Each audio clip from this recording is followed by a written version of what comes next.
नमस्कार साथियों, मैं प्रवीण आप सभी का स्वागत करता हूं genius academic and competitive classes की इस ऑफिशियल यूट्यूब चैनल पर। आज की जो वीडियो होगी इसमें हम 11 अप्रैल के जो ट्रिपल सी का एग्ज़ाम हुआ है उसमें हर शिफ्ट में जो क्वेश्चन बने हैं वो मैं यहाँ पर लेकर के आया हूँ। तो चलिए ज़्यादा टाइम वेस्ट ना करते हुए वीडियो की शुरुआत करते हैं। आज मैंने क्वेश्चनों को कैटेगरी वाइज अरेंज कर रखा है, तो एक एक करके सारे क्वेश्चनों को हम जल्दी जल्दी पढ़ते चलेंगे। ठीक है, एक क्वेश्चन आपका पूछा गया था, फुल फॉर्म काफ़ी सारी आई थी अलग अलग शिफ्ट में, एक एक करके पता करते हैं। पहली फुल फॉर्म थी यूपीआई की। यूपीआई की फुल फॉर्म क्या है वो मैंने यहाँ लिख रखी है। अब इसमें से कुछ ऑप्शन आपके ट्रू फॉल्स से आए थे और कुछ ऑप्शन आप यानी कि कुछ क्वेश्चन आपके ऑप्शन में दे रखे थे, तो मैंने डायरेक्ट इनके आंसर लिख रखे हैं कि ये चीज़ें पूछी गई थी। ठीक है, तो यूपीआई की फुल फॉर्म पूछी गई थी, तो इसकी फुल फॉर्म क्या है? Unified payment interface. एक एचटीएमएल की फुल फॉर्म पूछी गई थी, hyper text markup language. SMTP की फुल फॉर्म पूछी गई थी, simple mail transfer protocol. ATM की फुल फॉर्म पूछी गई थी।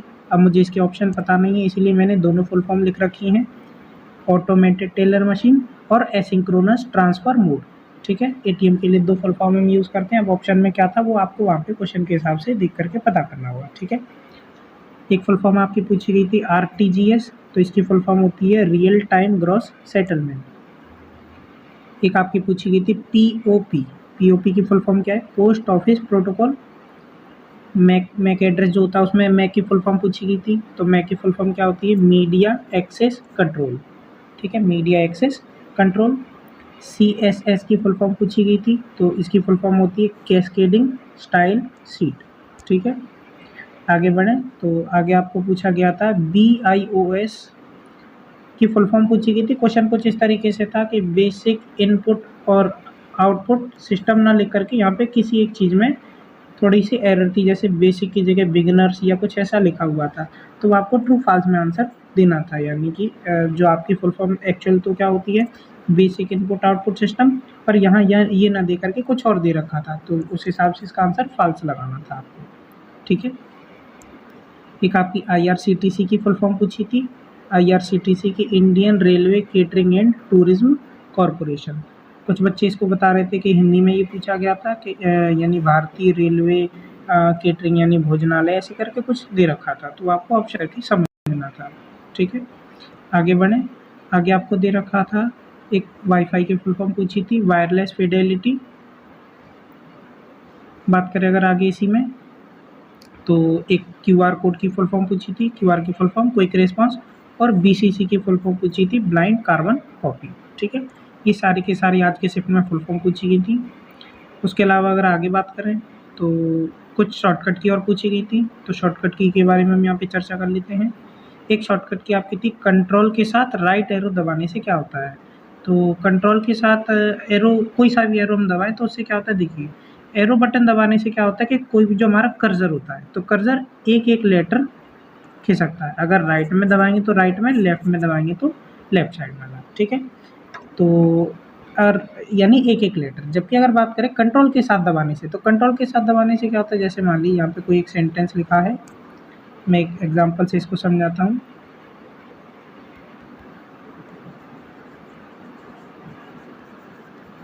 ठीक है, अब यहाँ पे क्या दे रखा है? जैसे मान लीजिए मेरा कर्सर इस जगह पे है, अगर मैं एरो की दबाऊंगा, जैसे मान लीजिए मैंने लेफ्ट एरो दबाया, तो लेफ्ट एरो से क्या एक बार दबाने पर वो एक एक लेटर को खिसकाता है।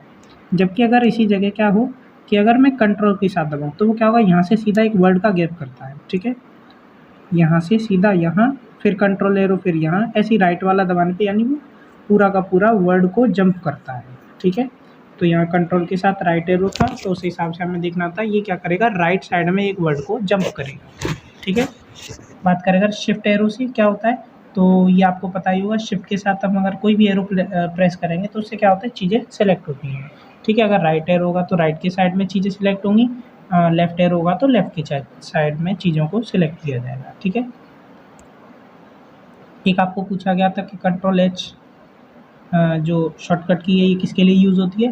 तो ये आपकी रिप्लेस के लिए यूज़ होती है। ठीक है, उसके अलावा एक शॉर्टकट की कंट्रोल ई। कंट्रोल ई किसके लिए होती है? Align text centre. ठीक है, अलाइन टेक्स्ट सेंटर, इसके लिए यूज़ होता है। एक आपकी पूछी गई थी कंट्रोल शिफ्ट एल, ठीक है, कंट्रोल शिफ्ट एल इसकी शॉर्टकट की पूछी गई थी, यानी इसका क्या काम होता है। तो जो कंट्रोल शिफ्ट एल है इसका काम होता है यानी कि लिस्ट बनाने के लिए, किसके लिए, लिस्ट बनाने के लिए हम इसका यूज़ करते हैं, ठीक है। ये एमएस ऑफिस में पूछा जाता है, लिब्रे ऑफिस में इसकी शॉर्टकट की चेंज है, वहाँ इसकी शॉर्टकट की F12 हो जाती है, ठीक है। बुलेट्स के लिए शिफ्ट F12 और सिंपल के लिए F12, नंबरिंग लिस्ट के लिए F12 और उधर शिफ्ट F12। एक आपका पूछा गया था कि न्यू की शॉर्टकट की क्या है, तो न्यू की शॉर्टकट की आपको पता ही है, कंट्रोल प्लस एन, ठीक है, कंट्रोल प्लस एन। आगे पूछा गया था कंट्रोल शिफ्ट और प्लस, यानी कंट्रोल शिफ्ट और प्लस से क्या होता है, तो कंट्रोल शिफ्ट और प्लस और कंट्रोल शिफ्ट और इक्वल, ये दो शॉर्टकट की होती हैं। इक्वल से तो बनता है सबस्क्रिप्ट और प्लस से क्या बनता है, सुपरस्क्रिप्ट, यानी सुपरस्क्रिप्ट को हम इस सेंस में समझ सकते हैं, कोई भी पावर चढ़ानी है, पावर के रूप में लिखना है तो सुपरस्क्रिप्ट, जबकि बेस के रूप में लिखना है तो सब्सक्रिप्ट, ठीक है। तो फिलहाल यहाँ प्लस वाला पूछा था तो इसका क्या था, सुपरस्क्रिप्ट के लिए इसका यूज़ किया जाता है। आगे अगर बात करें अगले कुछ शॉर्टकट की में, तो इसमें आपको पूछा गया था अंडू की शॉर्टकट की पूछी थी, तो अंडू की शॉर्टकट की क्या होती, कंट्रोल जेड, कंट्रोल जेड। जबकि अगर रीडू की पूछी जाए तो रीडू की शॉर्टकट की क्या होती, कंट्रोल प्लस वाई, ठीक है, अंडू एंड रीडू, अंडू के लिए जेड और रीडू के लिए वाई। चलिए अगले क्वेश्चन पर आते हैं। आगे आपको कुछ फाउंडर्स पूछे थे, फेसबुक के फाउंडर, इंस्टाग्राम के फाउंडर और इंटरनेट की खोज, तो इनके आपको आंसर जान लेने हैं, ठीक है। फेसबुक के फाउंडर, इन सभी के बारे में आप यहाँ पे चेक कर लेना, ठीक है। इंटरनेट की खोज, अब इंटरनेट जैसे फेसबुक के तो मार्क जुकरबर्ग हैं, इसी तरीके से आपको इंस्टाग्राम के मुझे कमेंट बॉक्स में कमेंट करना है। उसके अलावा बात करें अगर इंटरनेट की, तो किसी एक विशेष व्यक्ति ने इसकी नहीं खोजा था, इसके ये शायद या तो सन पूछी गई थी या कुछ इसी तरीके से पूछा गया था। तो 1970 के लगभग में ये इंटरनेट अस्तित्व में आया था, अर्पानेट बना था।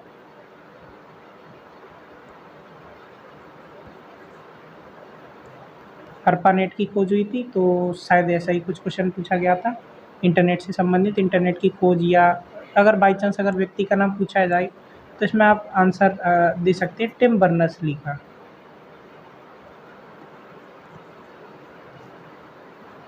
टिम बर्नर्स-ली, ठीक है, टिम बर्नर्स-ली का इसमें ज़्यादा योगदान था, तो चाहे तो आप वो भी आंसर अगर है तो लगा सकते हैं, ठीक है।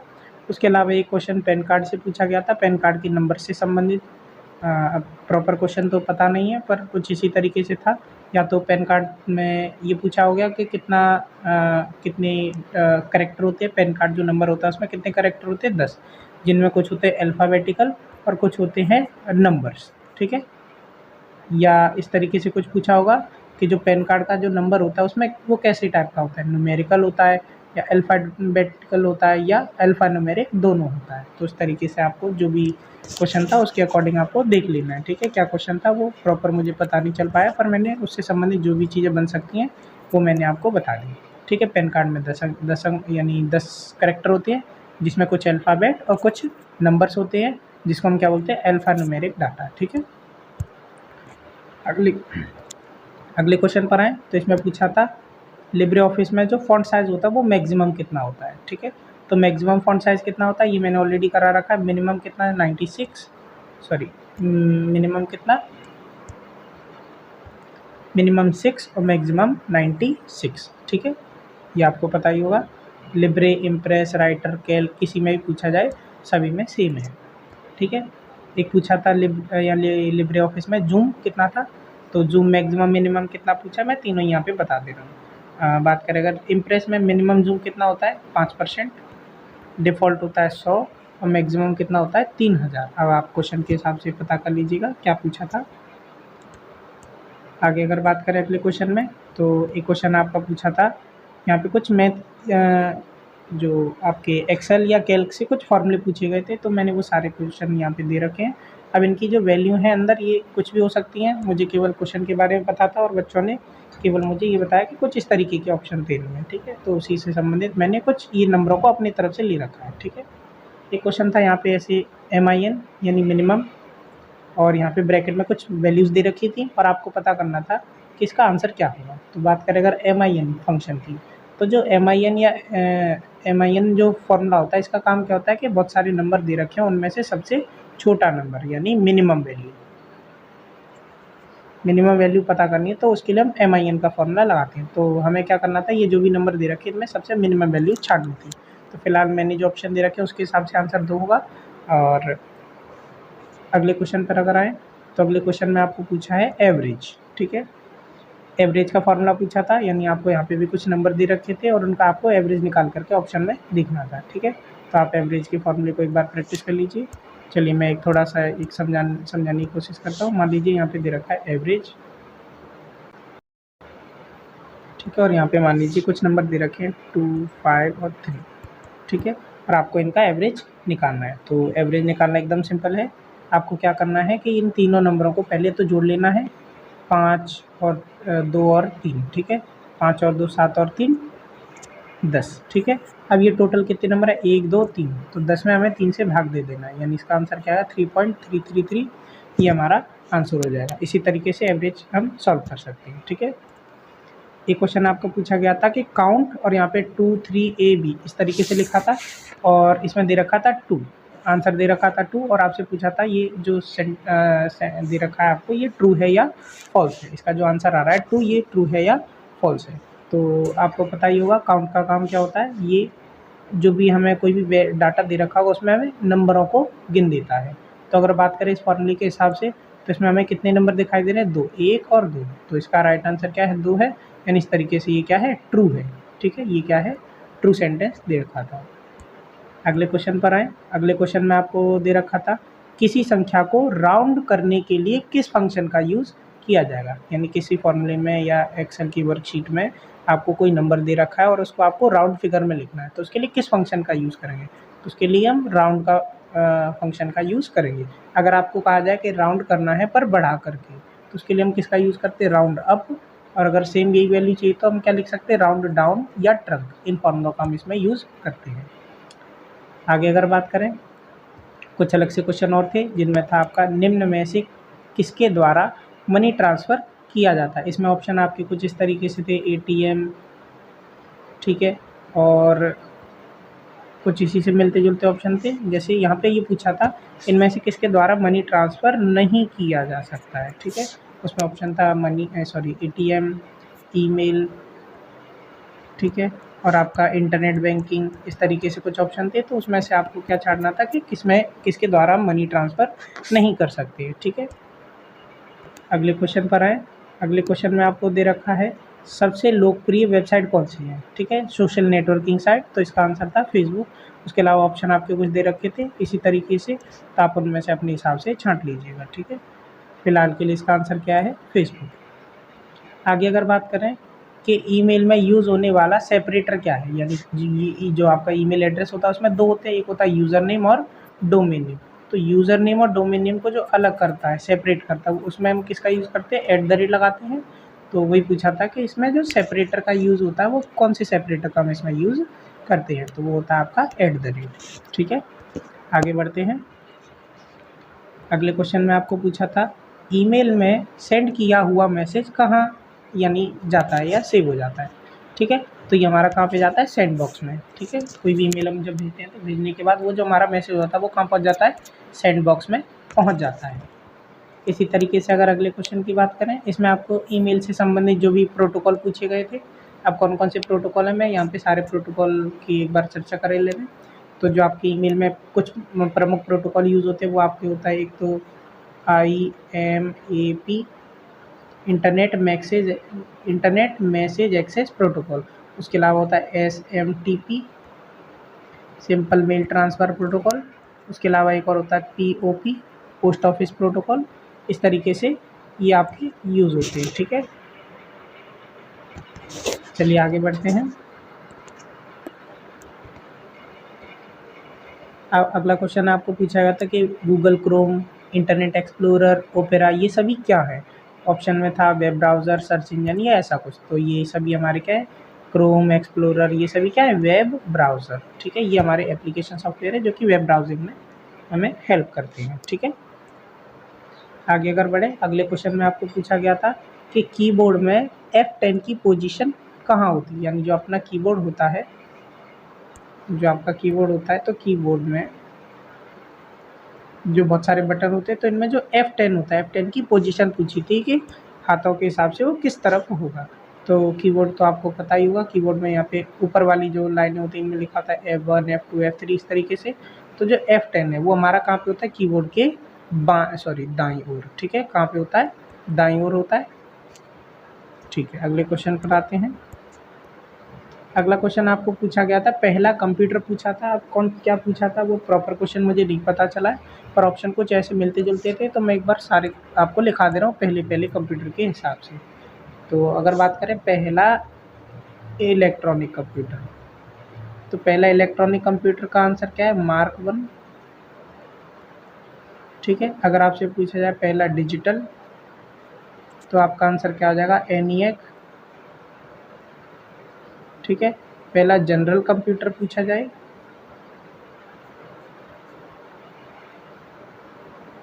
तो इसका आंसर क्या आ जाएगा? यूनिवैक, ठीक है। तो इन्हीं में से आपसे कोई एक पूछा गया था। चलिए आगे बढ़ते हैं।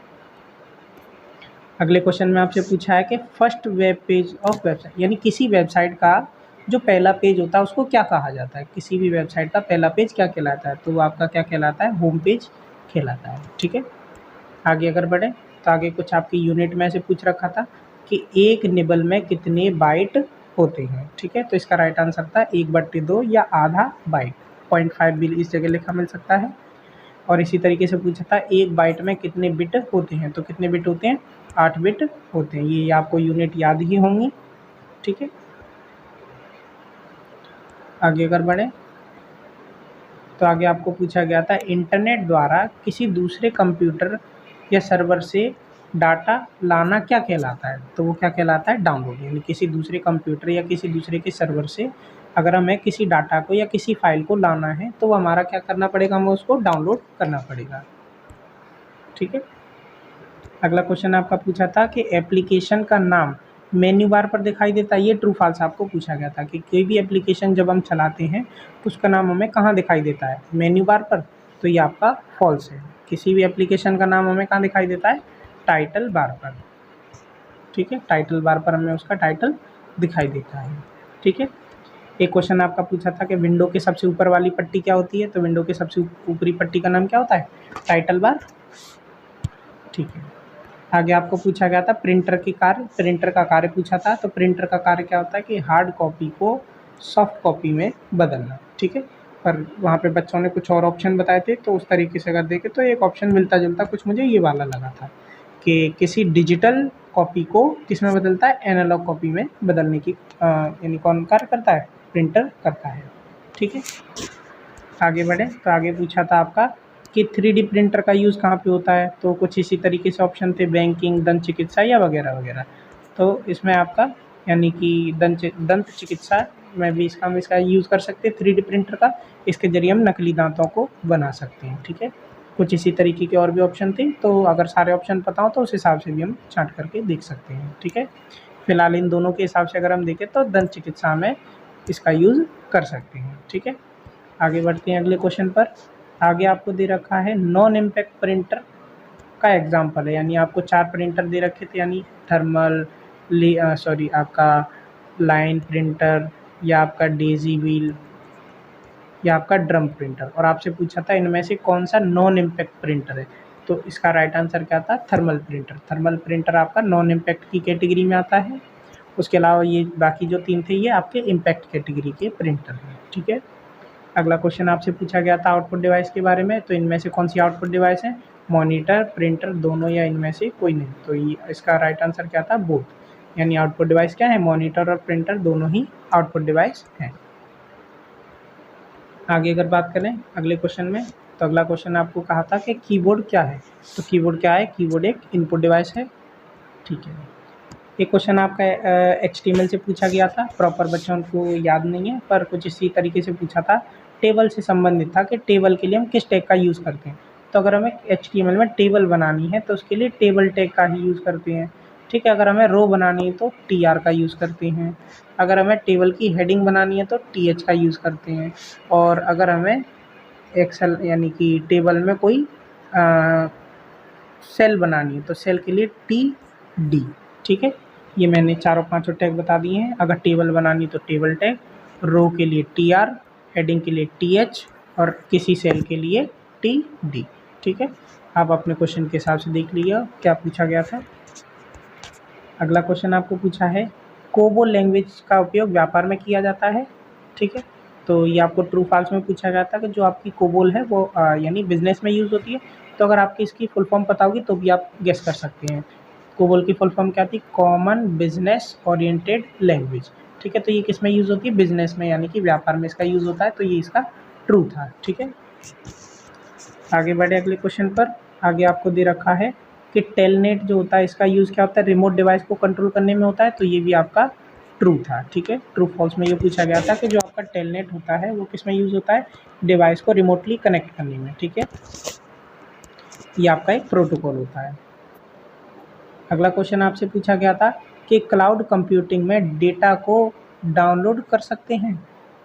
सॉरी, यहाँ पे ये पूछा था बिना इंटरनेट के डाउनलोड कर सकते हैं, बिना इंटरनेट के, ठीक है। क्लाउड कंप्यूटिंग में अगर हमें डाटा को डाउनलोड करना है तो उसके लिए यानी इंटरनेट की आवश्यकता होती है या नहीं, यानी बिना इंटरनेट के कर सकते हैं नहीं, तो ये आपका फॉल्स है, ठीक है। सॉरी, आपको क्या पूछा था कि क्लाउड कंप्यूटिंग में डेटा को बिना इंटरनेट के डाउनलोड कर सकते हैं, तो ये आपका फॉल्स है। बिना इंटरनेट के डेटा हमारा डाल सकता है, ठीक है। लास्ट क्वेश्चन आपको पूछा गया था कि जो बारकोड और क्यूआर कोड दोनों एक होते हैं, सही है या गलत? तो बारकोड और क्यूआर कोड दोनों अलग अलग होते हैं, ठीक है। बारकोड में क्या होता है? बारकोड किसी नंबर को स्टोर करता है, जबकि ये किसी भी टाइप के डेटा को स्टोर कर सकता है। ये एक टाइप की क्या होती है? आपकी लिंक होती है, ठीक है। बारकोड देखने में इस तरीके से होता है, जबकि क्यूआर कोड एक स्क्वायर शेप यानी कि स्क्वायर शेप होता है, जिसमें बहुत सारे क्या होते हैं? स्ट्रक्चर यानी कि डॉट्स बने होते हैं, ठीक है। कुछ इस तरीके से इसकी बनावट होती है। दोनों ही 2D होते हैं। ये कल के प्रैक्टिस सेट में भी हमने ये सारी चीज़ें जानी थी, ठीक है। तो लगभग मुझे 31 के कुछ क्वेश्चन करीब मिले थे। कुछ क्वेश्चन यानी ज़्यादा थे, पर मैंने उनको कैटेगरी वाइज अरेंज कर रखा था। जैसे आपने देखा स्टार्टिंग में, तो इसमें मैंने आपको फुल फॉर्म वगैरह ये सारी चीज़ें एक साथ कलेक्ट कर दी थी। अगर आप इनको देखेंगे तो ये आपके लगभग 50 या उससे भी ज़्यादा क्वेश्चन मैंने कलेक्ट करके रखे थे, ठीक है। तो अगर आपको मेरी मेहनत पसंद आई हो तो वीडियो को लाइक करें, चैनल को सब्सक्राइब करें और बेल आइकन को प्रेस करें, ताकि जो भी हमारी नई वीडियो आती हैं उनके नोटिफिकेशन आपको सबसे पहले मिल जाएं। आप हमारे टेलीग्राम चैनल से भी जुड़ सकते हैं, लिंक आपको डिस्क्रिप्शन में मिल जाएगी।